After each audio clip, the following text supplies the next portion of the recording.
இன்றைய ஆன்மீக தகவல் ஸ்ரீராகவம் தசரஜாத்மஜம் அப்ரமேயம் சீதாபதிம் ரகுகுலாம் வயரத்ன தீபம் ஆஜானுபாகும் அரவிந்ததளாயதாட்சம் ராமம் நிசாசர விநாசகரம் நமாமி.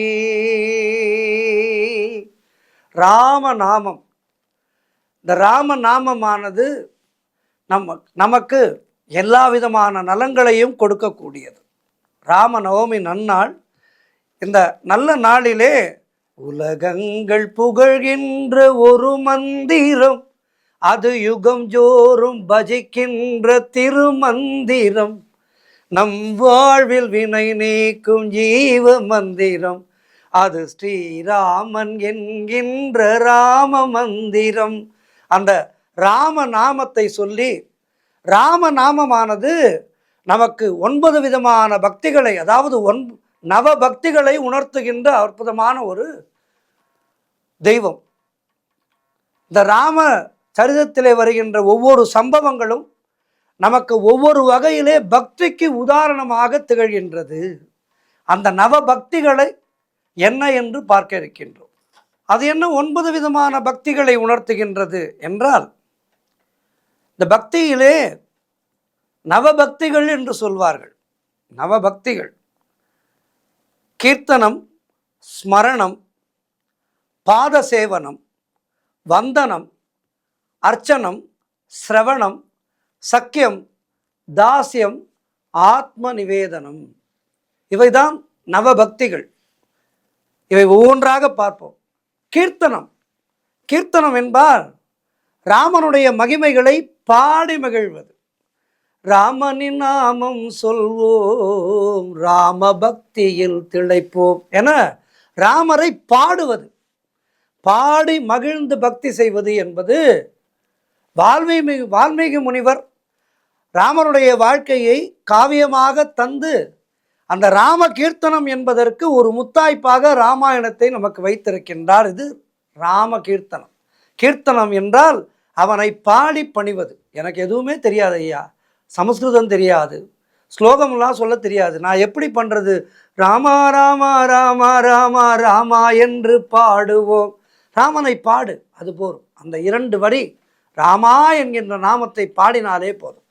சரி, எனக்கு பாட தெரியாது, அப்போ நான் என்ன பண்ணலாம்? ஸ்மரணம், ராமனை நினைவிலே நிறுத்தி பக்தி செய்வது. ராமரையே சதா மனதிலே நிறுத்தி அசோகவனத்திலே அமைதியாக தவம் செய்து பக்தி செய்த சீதா பிராட்டி இந்த ஸ்மரண பக்திக்கு ஒரு உதாரணம். அடுத்து பாதசேவனம். பாதசேவனம் என்றால் என்ன? ராமருடைய பாதங்களை சேவித்து பக்தி செய்து அதற்கு உதாரணமாக ராமருடைய பாதுகைகளையே துணையாக கொண்டு ஆட்சி புரிந்தான் பரதன். இது பாத சேவனத்துக்கு ஒரு உதாரணம். வந்தனம் என்பது ஸ்ரீராமரை அடிபணிந்து வணங்குவது. அதற்கு உதாரணமாக திகழ்ந்தவர் விபீஷண ஆழ்வார். அரக்கர் குலத்திலே பிறந்தாலும்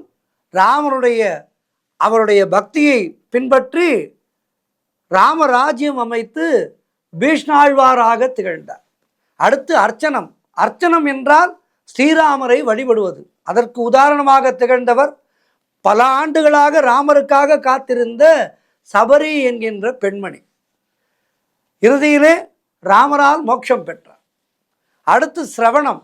சிரவணம் என்பது ராமருடைய நாமத்தையும் அவருடைய மகிமைகளையும் கேட்பது. எங்கேனும் ராமாயணம் சொன்னால் அங்கு போய் அமர்ந்து அந்த 10 நாட்களும் ராமாயண கதையை கேட்க வேண்டும். ராமநாமம் எங்கெல்லாம் ஒலிக்கின்றதோ அங்கெல்லாம் சென்று கேட்க வேண்டும். இந்த பக்தியை செய்தவர் ஆஞ்சநேய பிரபு. சிரஞ்சீவியாக இன்றைக்கும் வாழ்கின்றார். எங்கு ராமாயணம் நடைபெற்றாலும் ஏதோ ஒரு உருவிலே அங்கு சென்று அமர்ந்து ராமாயணத்தை கேட்பார்.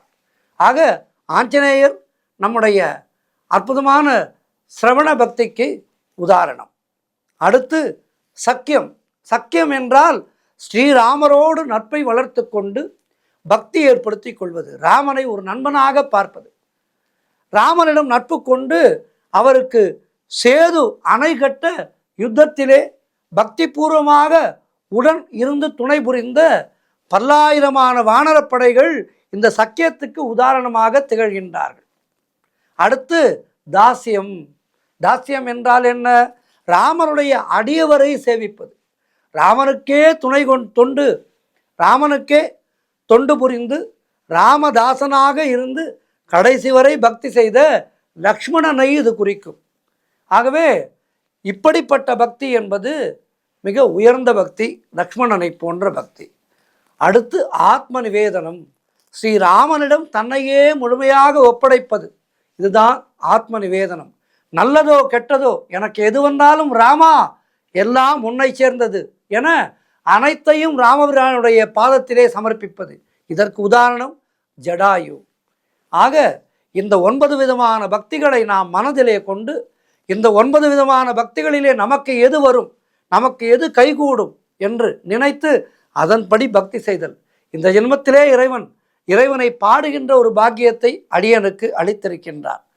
பாடிக்கொண்டே இருக்கின்றேன், நிறைய இடங்களிலே பாடுகின்றேன்.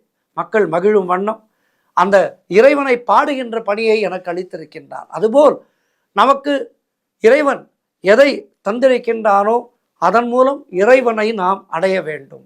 ராமருடைய புகழ் பாடி, ராம நாமத்தை பாடி, ராமனுடைய பக்தியோடு வாழ்வோம். நன்றி, வணக்கம். ஜெய் ஸ்ரீராம், ஜெய் ஜெய் ஸ்ரீராம். நன்றி, வணக்கம்.